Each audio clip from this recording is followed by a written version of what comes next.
कार्तिक मास की कृष्ण त्रयोदशी को धनतेरस कहते हैं। ये त्योहार दीपावली आने की पूर्व सूचना देता है। इस दिन नए बर्तन खरीदना शुभ माना जाता है।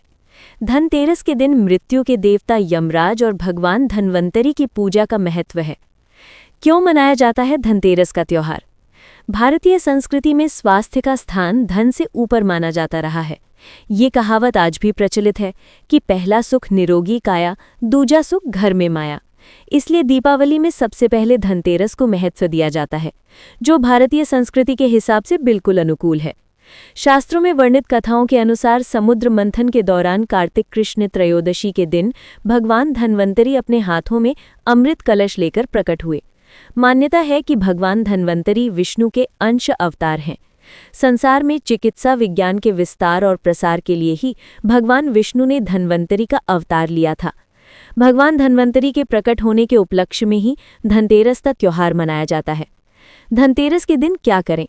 धनतेरस के दिन अपने सामर्थ्य के अनुसार किसी भी रूप में चांदी और अन्य धातु खरीदना अति शुभ है। धन संपत्ति की प्राप्ति हेतु कुबेर देवता के लिए घर के पूजा स्थल पर दीप दान करें और मृत्यु देवता यमराज के लिए मुख्य द्वार पर भी दीप दान करें।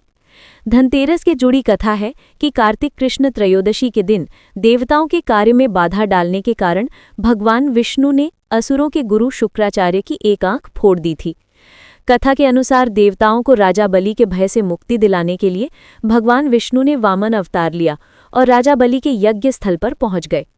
शुक्राचार्य ने वामन रूप में भी भगवान विष्णु को पहचान लिया और राजा बलि से आग्रह किया कि वामन कुछ भी मांगे उन्हें इनकार कर देना।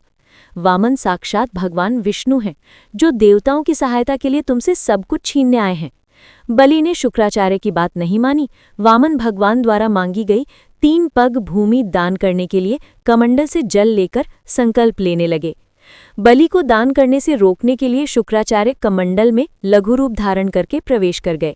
इससे कमंडल से जल निकलने का मार्ग बंद हो गया। वामन भगवान शुक्राचार्य की चाल को समझ गए।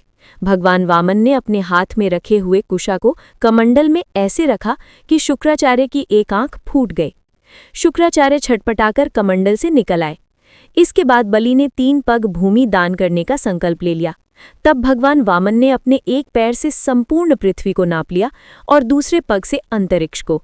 तीसरा पग रखने के लिए कोई स्थान नहीं होने पर बलि ने अपना सिर वामन भगवान के चरणों में रख दिया।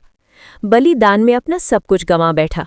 इस तरह बलि के भय से देवताओं को मुक्ति मिली और बलि ने जो धन संपत्ति देवताओं से छीनी थी, उससे कई गुना धन संपत्ति देवताओं को मिल गई। इस उपलक्ष्य में भी धनतेरस का त्योहार मनाया जाता है।